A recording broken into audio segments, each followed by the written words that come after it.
Aloha, Scott Sylvan Bell coming live from Sacramento, California. March 15, 2017, 5:26 in the afternoon. Perfect day to talk about sales. It's always a good day to talk about sales. Got the brand new Ren Spooner Aloha shirt that came out just before St. Patty's Day.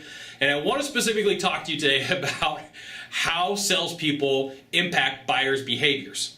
Now, I have this belief that you sell how you buy. So based upon your buying characteristics, you're really going to push that information onto the buyer, and they're going to say stuff and do stuff based upon the way that you guide them. So you got to know that you are a tour guide through the sales process, and from the things that you say, from the things that you do, and the way that you react to the buyer, you're influencing them 100% of the way. So I noticed this about salespeople early on when I started writing with them about 6 years ago, where we'd be driving, and they're telling me, they're like, oh my goodness, I hope I don't hear, I want to think about it, okay? So then we go through the entire sales call, and then what objection do you really think that they got at the end of the call?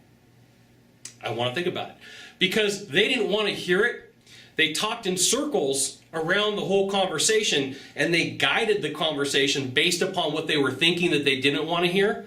So it guided the buyer to say exactly what they didn't want to hear. So one of the best things for you to do if you're going to a sales call is to not think about the objections. Think about how you can serve the person that you're working with, how you can help them, and the things that you could do for them. Because then you're going to frame your conversations, you're going to frame your stories, you're going to frame all of your information based around help, not worried about what objection that you're going to face, or worry about, what are they going to ask me, or what are they going to do, what are they not going to do. So, I love movies. I absolutely love movies. I got like 1,200 movies at my house. And one of my favorite movies is Ghostbusters. It came out in 1984. I remember going with my parents to go watch the movie. But like towards the end of the movie, all the guys are sitting up on the roof, and they're told, like, if you think of something, that's what your biggest enemy is going to be. And like somebody's like, oh, no, Stay Puft Marshmallow Man, right? So what happens? The Stay Puft Marshmallow Man comes out. Like, somebody thought about that. The same thing happens with your objections. The same thing happens with your concerns to a large extent. The more that you're thinking about, like, I don't want to have this objection, or I don't want to have this question, you start putting all this information in packets and talking to the person, and then they hear it, and then what do? They give you the question, the comment, the concern, the objection that you didn't want to hear. So if you're like, I don't want to hear, I want to think about it, guess what you're going to get?